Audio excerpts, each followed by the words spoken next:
The underground facility was silent, its walls made of black steel and glowing faintly with blue lights. The air was cold and heavy, as if the whole place was built to keep secrets hidden. Long corridors stretched endlessly, each lined with doors locked tight. Behind those doors, machines hummed with low and haunting sounds. Ethan, a maintenance worker, walked slowly through the hallway. He had been assigned to check the cooling systems that night. For years he had worked here, fixing broken pipes, changing filters, and making sure the power stayed on. He never asked questions. Questions were dangerous in this place. The scientists did not like workers who grew too curious. Still, tonight felt different. The silence pressed harder against his ears and the shadows seemed alive. As he carried his small toolkit, he heard something unusual. It was soft at first, like a whisper, a sound that did not belong in a place filled only with machines. He stopped, his heart beating faster. He turned his head, trying to catch it again. The sound came once more, this time clearer. A faint cry, weak and trembling. It sounded like a child. Ethan froze. He had been told this was only a research base for chemical weapons and biological tests, but a child's cry? That should not exist here. He took a deep breath and followed the sound. His boots echoed against the metal floor as he walked down a darker passage. At the end was a door he had never seen unlocked.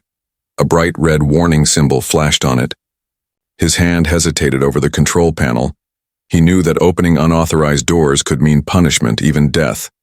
Yet the cry came again, this time louder, and it pierced his chest like a knife. Slowly, he typed the override code every worker secretly knew but never dared to use. The door hissed open with a rush of cold air. Inside was a small chamber, bright with white light. At the center was a glass tube, filled with a faint mist. And inside, the tube was not a weapon, not a machine, but a girl. She was young, maybe no older than 12. Her skin shimmered with pale silver tones, and glowing markings curled across her arms like rivers of light. Her hair floated around her face, soft and white as snow. Her eyes, wide and filled with terror, locked on him. She pressed her small hand against the glass. Her lips moved, and he heard her voice through hidden speakers. "Please. Free me, human," she whispered. Ethan's breath caught. He stepped closer, feeling his chest tighten. He had never seen an alien before, only rumors in the news about strange beings captured and tested. But here one was, real and alive. Her voice trembled as she spoke again. "They keep me here. They take my blood, my life. They want my DNA." His stomach twisted. He understood now why the chamber was hidden so deep. She was not just a prisoner. She was the secret the scientists were guarding, a living being, treated like a specimen. Her body was weak, her shoulders trembling, but her eyes glowed with desperate hope as she looked at him. "I don't want to die here," she said softly. "You are the only one who can help me." Ethan's hands shook. He had no training for this. He was just a worker, a nobody. Yet in that moment, as he stared at her, he knew he could not walk away. If he left, she would be drained until nothing was left of her. If he stayed, his life would never be the same. The machines around the glass tube hissed, releasing streams of vapor. Strange symbols blinked across the screens. Her body jerked as a needle pressed into her arm. She cried out, her silver eyes closing tight. Ethan's jaw clenched. His heart pounded louder than the machines. His instincts screamed that this was wrong, completely wrong. He wanted to smash the glass, to pull her out right there. But heavy footsteps echoed somewhere down the hall. Guards. Making their rounds, he stepped back, fear clawing at him. The door slid shut again, hiding her from sight, but her words stayed in his ears, haunting and sharp. "Free me, human." Ethan walked away, his hands trembling. His mind told him to forget, to keep his head down. But his heart was no longer the same. The image of her glowing eyes and trembling voice burned into him. He knew he would return. He had to. The dark laboratory was not just a place of machines anymore. It was a prison. And somewhere deep inside, Ethan realized he was about to break every rule to save a girl who should never have been trapped. Ethan could not sleep that night. He sat in his small workers' quarters, staring at the dim light above his bed. The alien girl's face would not leave his mind. Her trembling hand against the glass, her soft whisper echoing in his chest. Free me, human. He turned in his bed, trying to push away the memory, but the sound of her cry seemed louder in the silence. He clenched his fists. He knew what the scientists were doing. He had seen crates of blood samples carried down the halls, always sealed and marked with warning labels. He had assumed it came from lab animals. But now he knew the truth. It came from her. The next day at work, his eyes wandered constantly toward the hidden corridor. His tasks felt meaningless. Repairing leaking pipes while a living child begged for freedom only a few steps away, his heart fought with his mind. One voice told him to forget, to survive. But another voice shouted louder that she trusted him, a stranger, more than anyone else. Late in the evening, when the guards changed shifts and the halls grew quiet, Ethan found himself walking again toward the forbidden door. His palms were sweaty, his breath shallow. His footsteps echoed too loudly in his ears. The same warning sign blinked red on the steel wall, but this time his hand pressed firmly against the panel. The door hissed open and the chamber lit up before him. She was still there, curled weakly inside the glass tube. Her body trembled with exhaustion. Her glowing markings had dimmed. When she saw him, her eyes widened with both fear and hope. She pressed her hand to the glass once more. "You came back," she whispered, her voice breaking. Ethan swallowed hard. His throat felt dry. He stepped closer, lowering his voice. "Who are you?" She closed her eyes for a moment, gathering her strength. "My name is Lyra," she said. "I am from the Kalari, a people far from this world. They captured me. They drain me every day. My blood carries what they call the source. It is in my DNA. They believe it can make their soldiers stronger, make their weapons heal themselves.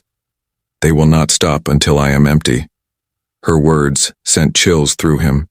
He pressed his hand against the glass, matching hers. "Why me?" he asked. "Why trust me?" Her silver eyes filled with tears.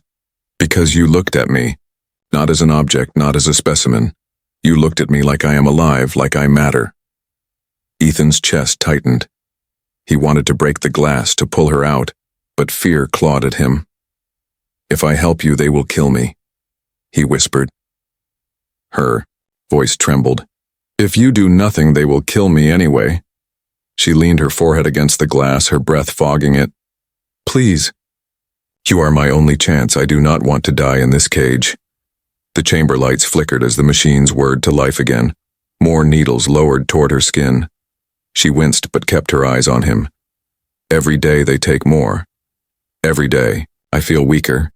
Soon there will be nothing left. If you wait too long, even freedom will mean nothing, because I will not survive." Ethan's hands shook. His heart pounded against his ribs. The plea in her voice was like fire, burning away the fear he clung to. He stepped back, glancing at the security cameras in the corner. He knew they were always watching, always recording. He lowered his head and whispered quickly, "I will find a way, not tonight, but soon." Her eyes widened, tears streaming down her cheeks. For the first time, a flicker of hope lit her face. "You promise?" she asked softly. He nodded. "I promise." Alarms did not sound. Guards did not rush in. Somehow, luck was with him that night. He closed the door slowly, his chest heavy. His legs felt weak as he walked back down the hall.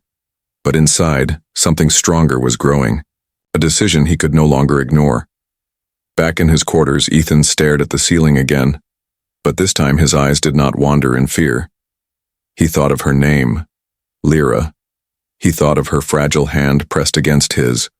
He thought of her voice. Gentle, but filled with desperate courage, he realized she had given him something too. Something he had not felt in years. A reason to fight. A reason to risk. That night, as the facility slept, Ethan made his choice. He would not be just a silent worker anymore. He would become the one thing the scientists never expected, a human willing to betray them for an alien girl. And somewhere, deep in the dark laboratory, Lyra closed her eyes and whispered to herself, "He will come back, I believe it." The next few days passed like a storm inside Ethan's mind. He went to work, fixing pipes and checking wires, but his thoughts were always in that hidden chamber. Every sound of the machines reminded him of Lyra's cry. Every shadow in the hallway made him wonder if she was still alive. He tried to act normal, but he could not. His co-workers noticed he was quieter, his eyes darker. They thought maybe he was tired, but the truth was heavier. He carried a secret no one else could imagine. A child from the stars was begging for his help, and only he had heard her plea. One night, the decision became too heavy to hold.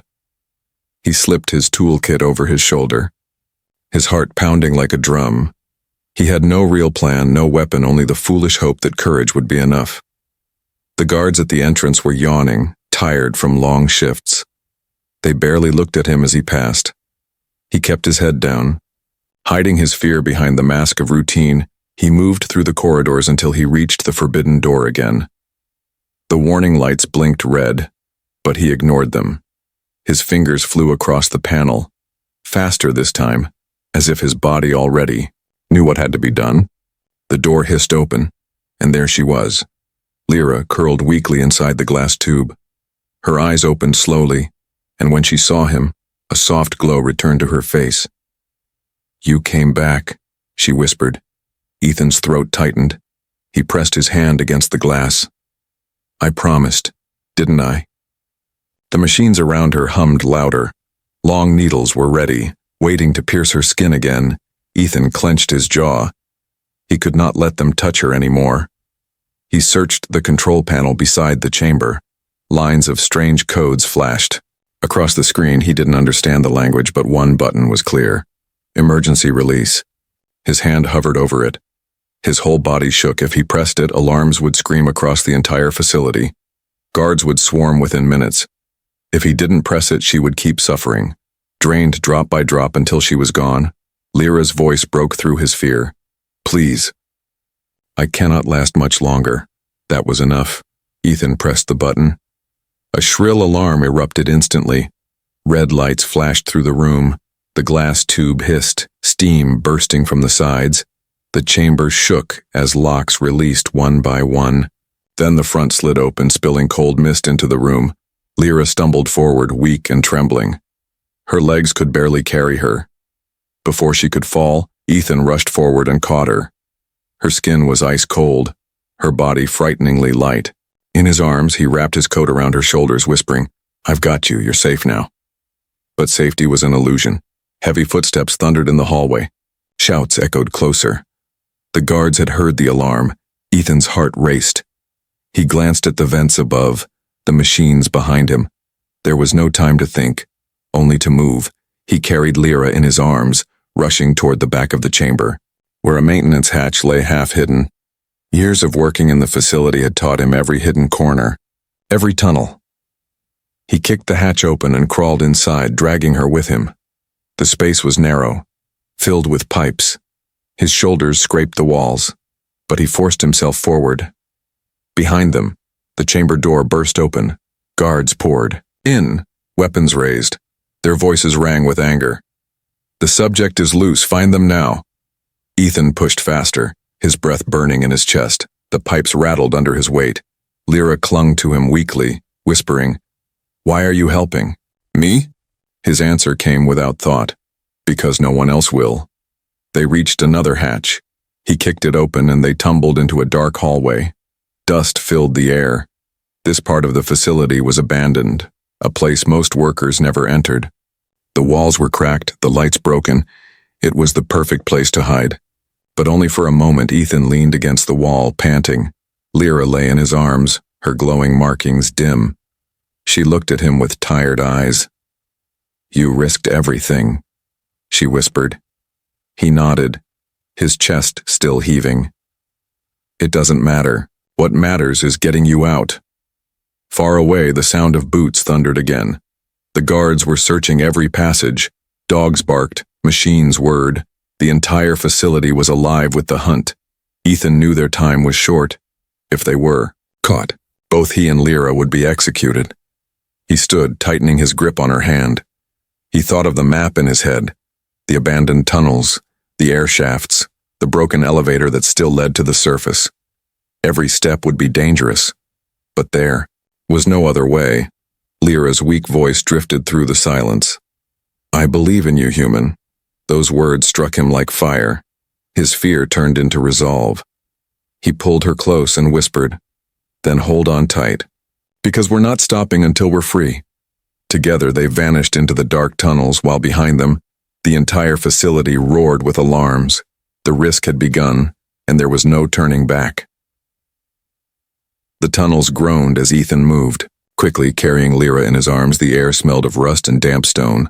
Water dripped from broken pipes, each drop echoing like a warning in the silence. He knew the guards would not be far behind. Their boots and shouts had already filled the hallways above, and the alarms kept screaming like angry voices. Lyra clung weakly to his chest. Her breathing was shallow, her skin colder than before. "You should leave me," she whispered. "They will not stop, and you will die because of me." Ethan shook his head, tightening his grip on her. "I made a promise. I'm not leaving you." His voice was firm, but his heart pounded with fear. He had no weapon, no plan, only the tunnels and the little time left before the soldiers found them. They reached a broken service ladder that stretched upward into the shadows. Ethan placed Lyra carefully on the ground. "Can you climb?" he asked softly. She shook her head, her silver eyes glowing faintly in the dark. "My body is too weak," he sighed, knowing this would make everything harder. He lifted her again, balancing her weight as he gripped the cold rungs with one hand. Slowly, painfully, he climbed, each pull of his body heavy with the risk of falling. The metal groaned under his weight, and dust fell around them, halfway up. The sound of metal boots clanged in the tunnel below.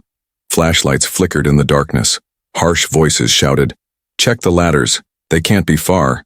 Ethan gritted his teeth, his muscles burned, but he climbed faster. Sweat rolled down his forehead. He could feel the heat of fear pushing him upward. At last he reached the hatch at the top. He shoved it open with his shoulder and pulled himself and Lyra into another passage. This one was wider but darker, lined with pipes that hissed steam. The air was hot and thick. He laid Lyra down gently and caught his breath. "We can't go back. We have to keep moving forward." She nodded faintly, her hand gripping his sleeve. "There is a way out," she whispered. "I saw it once when they moved me. A gate near the eastern end, it leads above the ground." Her words gave him direction. Ethan lifted her again and followed the pipes. The heat pressed against his skin. Every corner seemed to stretch endlessly. Yet he pushed forward, guided by the hope in her trembling voice. Suddenly the passage shook with heavy footsteps. Soldiers were close again. Their flashlights cut through the steam, beams of light hunting. Like predators, Ethan ducked behind a large pipe, holding Lyra close. His heart pounded so loud he thought they would hear it. 2 guards passed by, their voices sharp. "The subject is worth more than all our lives. We cannot fail." Ethan waited. His breath held until their footsteps faded. Then he moved again. Faster this time. His legs ached. His arms trembled from carrying her weight, but he refused to slow down. At last, the passage opened into a wider chamber. Old machines stood silent and broken. Rust covered the walls and a massive iron door loomed on the far side. Lyra's weak smile told him this was it. The gate she had spoken of. He approached, hope flickering in his chest. But when he tried the handle, the door refused to move. It was locked tight with chains and a heavy padlock. His stomach twisted. Behind him, the echoes of boots grew louder. The soldiers were closing in fast. Ethan looked at the chains, then at the tools still strapped to his belt. His hands flew to his cutter, a small but sharp tool used for pipes. He jammed it into the chain and forced it. Sparks flew, metal groaned, his arms screamed in pain, but he didn't stop. Lyra whispered, her voice weak but steady. "You can do it, human. I believe in you." Her words gave him the strength he Needed. With one final push, the chain snapped. The lock fell to the ground with a heavy clang. Ethan threw the door open, and cold night air rushed in. Fresh, wild, alive. It filled his lungs and gave him hope he had nearly forgotten. He stepped outside, the stars wide above. The surface stretched around them, rocky and dark. The facility stood like a black mountain, in the distance alarm still screaming from inside. Ethan held Lyra close as she breathed deeply, her silver eyes reflecting the starlight. But the escape was not over. Behind them, shouts rang out. Guards had reached the chamber. Their flashlights lit the doorway and their weapons glinted in the night. Ethan ran, his legs pounding against the rocky ground. Lyra's faint glow lit the path ahead. The cold wind cut against his face, but he didn't stop. He could hear the guards chasing, their voices like thunder. The world outside was vast, but danger followed close. He knew they could not run forever, but for this moment, they were free. And freedom, even for a breath, was worth every risk he had taken. The night sky stretched wide above them, full of stars that shimmered like tiny fires. Ethan had not seen the open sky in months. The facility kept workers underground most of the time, forcing them to live under steel and shadows. Now the cold wind cut his face, but it felt like freedom. Lyra breathed deeply, her silver eyes half closed. "It feels different," she whispered. "I can smell the world again." Her body trembled in his arms, but she held tighter to him. They moved across the rocky ground, the facility's alarm still howling behind them. The guards were still chasing, their flashlights moving like predators in the dark. Ethan kept running, his lungs burning. He knew they could not outrun trained soldiers forever. They needed to hide, at least until the search grew weaker. He spotted a narrow ridge and carried Lyra beneath it. They pressed into the shadows, holding their breath as beams of light passed over the rocks. Voices shouted orders. Boots thundered closer. For a moment, Ethan thought they would be found. But the guards split in different directions, their voices fading. Ethan finally lowered Lyra onto the ground, his chest heaved, sweat dripped down his face. She looked up at him with weak but steady eyes. "You saved me," she whispered, "but now you must know why they keep me." He frowned. "I don't need to know, I just need to get you away from them." But she shook her head, her voice was soft yet heavy with truth. "It matters, human, because what they want is not just about me. It is about the galaxy." Her glowing markings pulsed faintly as she spoke. "My DNA is not like yours. It carries what my people call the source. It is a living pattern that heals what is broken. On my world, it keeps our rivers clean, our crops alive, and our people strong. If a planet is dying, even poisoned, my DNA can restore it. That is why they captured me. They want to use the source, not to heal, but to build weapons that cannot be destroyed." Ethan's mouth went dry. He stared at her, trying to grasp the weight of her words. "You mean, your blood could fix whole planets?" She nodded slowly. "Yes, but if twisted by their machines, it could also destroy them. They want to use me to create an army that never falls, to make soldiers that rise again no matter how many times they are broken. They will spread war across every star they reach." Ethan's stomach twisted. He thought of the scientist he had seen, cold and silent, writing notes while machines drained her life. He understood now. She was not just a prisoner. She was the key to something far greater. He whispered almost to himself, "So freeing you. It's not only about saving one life." Her silver eyes glistened with tears. "It is about saving many lives, worlds you have never seen, children you will never meet. If they keep me, I become the tool that destroys them all. If I live free, I can return to my people, and together we can heal instead of destroy." The truth pressed heavily on Ethan's chest. He had thought this was only about courage, about helping a girl who cried for freedom. But now he realized he was standing in the middle of something far bigger than himself. The fate of worlds rested in the arms of a simple maintenance worker. He looked at her trembling body, her skin glowing faintly in the moonlight, and for the first time he felt fear not for himself but for her. If she died here, if the guards caught her, then everything she carried would vanish. Lyra touched his hand gently. Her voice was weak but steady. You did not choose this, but fate placed you here. I cannot walk alone. I cannot fight alone. But with you, I have hope. Ethan closed his eyes, breathing deeply. His life had been small, meaningless inside the steel walls of the facility. But now, for the first time, he had a purpose larger than survival. He opened his eyes and met hers. Then I'll get you back to your people, no matter what it takes. Her lips curved into the faintest smile. Then I am not afraid anymore. The sound of engines roared in the distance. The guards were bringing vehicles, sweeping the rocks with stronger lights. Ethan helped Lyra to her feet, supporting her with his arm. They could no longer hide. They had to move. The path ahead was dangerous, but now he knew why they could not. Stop. This was no longer just an escape. It was a mission. A secret burned between them, brighter than the stars above. The night stretched on as Ethan and Lyra moved across the rocky ground. The alarms from the facility still echoed faintly behind them, and searchlights swept the horizon like hungry eyes. Ethan's arms ached from carrying her so far, but he refused to stop.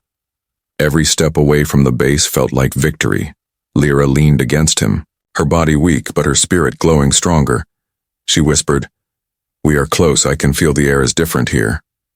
Her markings pulsed faintly, almost as if they were guiding them forward. Ethan followed her sense.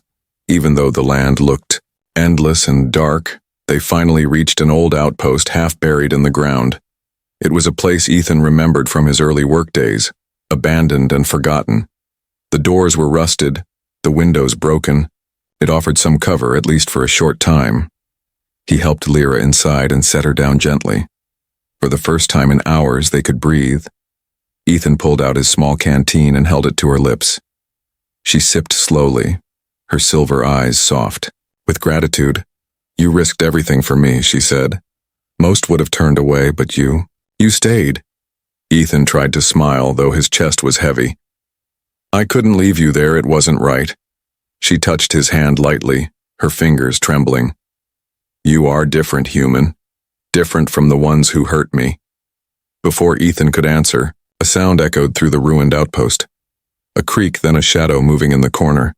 He stood quickly, pulling Lyra behind him. His heart pounded as a figure stepped into the dim light. It was Marcus, another worker from the facility. He had been Ethan's friend once. They had shared meals in the workers' quarters, laughed about the cruelty of their superiors. But now his face was cold, his eyes sharp. In his hands was a communicator, its red light blinking. "Ethan," Marcus said, his voice low. "I knew it was you. I saw the alarms. I followed your trail." Ethan's stomach sank. "Marcus, listen to me. This isn't what you think." But Marcus shook his head. "I know exactly what this is. You've lost your mind. Do you have any idea what they'll do to us if they find you with her?" "They'll tear us apart, Ethan. They'll kill us both." Ethan stepped forward, his voice tense. "Then don't tell them. Help me instead. We can get out, both of us." "She's not dangerous, Marcus. She's a child and she's dying." Marcus's eyes flicked toward Lyra. His jaw tightened. "A child?" "No, she's the source of everything the scientists promised. Riches, power, maybe even freedom from this miserable life, don't you see? If I hand her back, I'll be rewarded. I'll finally matter." The betrayal cut deep. Ethan's chest burned. "Marcus, you'd sell her back to them after everything we've seen?" Marcus raised the communicator, his finger hovering over the button. "It's not personal, Ethan. It's survival. Something you've clearly forgotten." Lyra's soft voice broke the silence. "Please don't," she whispered. "If you give me back, they will not stop with me. They will use me to hurt everyone, even your people." For a moment, Marcus's hand trembled, doubt flashing in his eyes, but greed and fear swallowed it. He pressed the button, and a sharp signal pierced the air. A flare shot into the sky outside, bright red against the stars. Ethan's heart dropped. The soldiers would come, and fast. He lunged at Marcus, the two men colliding with a crash. The communicator clattered to the ground. Marcus swung his fists, rage in his eyes. "You're throwing your life away for her," he shouted. Ethan fought back, his knuckles raw. "Better than throwing it away for them," he growled. The fight was brutal, echoing through the broken outpost. Marcus was strong, but Ethan's fury burned hotter. He struck again and again until Marcus fell back, gasping. His lips split, his eyes swollen. He reached for the communicator again, but Ethan kicked it across the floor. The sound of engines roared in the distance. Soldiers were already closing in. Marcus laughed bitterly through the blood on his lips. "It's over, Ethan. They're coming. You can't win." Ethan grabbed him by the collar, rage in his eyes. But Lyra's weak voice stopped him. "Don't kill him," she whispered.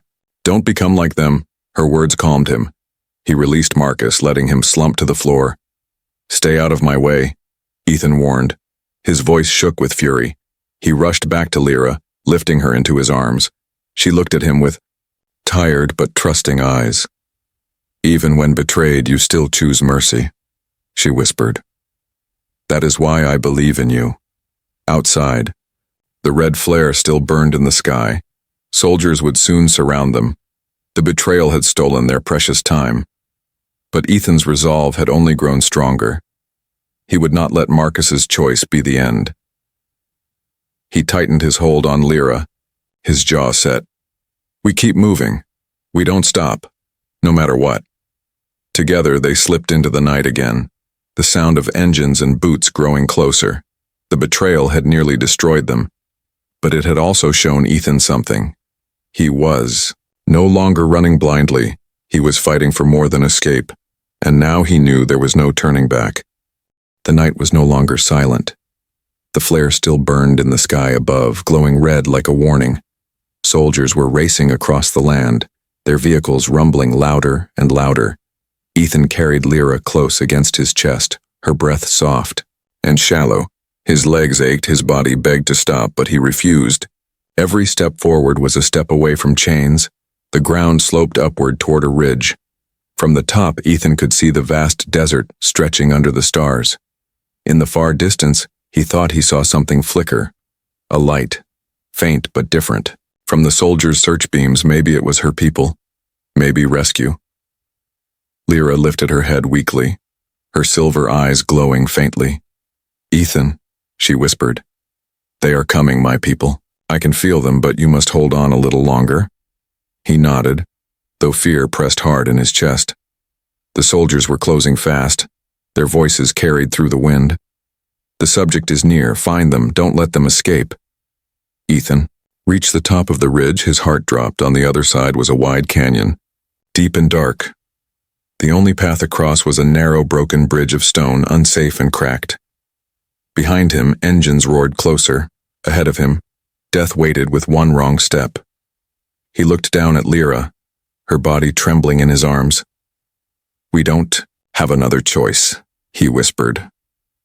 The bridge groaned as he stepped onto it. Rocks crumbled beneath his boots. Dust fell into the canyon below. His breath came fast. Each step felt like walking on glass. The soldiers reached the ridge behind him, their flashlights cutting through the dark. "Stop, Ethan," a voice shouted. It was Marcus, limping but alive, his face bruised, his eyes swollen, yet he still led them. "You can't win. Put her down and maybe they'll let you live." Ethan's jaw tightened. He turned his head slightly, his voice carrying across the canyon. "If I give her back, none of us live. You know what they'll do with her, Marcus, you know?" Marcus raised his weapon, aiming across the broken stone.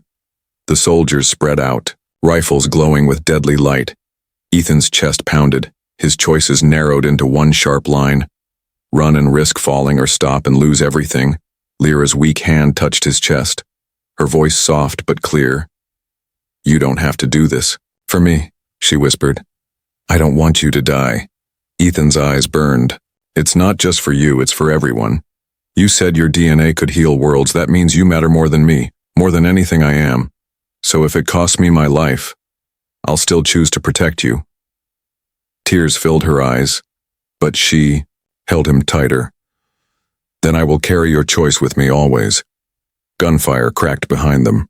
Bullets sparked against the stone. Ethan sprinted forward, the bridge breaking under his weight. Rocks fell into the canyon. Soldiers shouted as they followed. Halfway across, the bridge gave a deep groan. A massive crack split the stone. Ethan leaped forward, clutching Lyra. His body hit the far side hard. Pain shot through him, but he held her tight. Behind him, the bridge shattered. Soldiers screamed as the stone fell into the darkness. Marcus clung to the edge, his weapon slipping. From his hand, his voice rang out desperate. "Help me, Ethan." For a moment, Ethan froze. He could leave Marcus, let him fall like the enemy he had become, or he could risk everything. Lyra looked at him with soft, tired eyes. "The choice is yours," she whispered. Ethan crawled back, gripping Marcus's arm just as his fingers slipped. With one final pull, he dragged him up onto the cliff. Marcus lay on the ground, gasping in shock. Ethan leaned close, his voice sharp. "This is the last time. Don't stand in our way again." Marcus stared at him, shame flickering in his bruised eyes. He gave no answer, but for once he did not raise his weapon. Ethan stood, holding Lyra again. At that moment, the sky above them lit up. A silver beam cut through the clouds. A ship descended, sleek and glowing. Its lights bathed the canyon in brilliance. Lyra's eyes filled with tears. "My people," she whispered. "They found me." The soldiers on the far ridge shouted in fear. Some fired at the ship, but their weapons meant nothing against the shield of light. The craft hovered, and a ramp extended toward Ethan. He carried Lyra up the slope, every step heavy with exhaustion. The ship's light warmed his skin. She gripped his hand, whispering, "You gave me freedom, human. I will never forget." As they reached the ramp, Ethan looked back one last time. The facility still burned in the distance, the soldiers scattered like ants.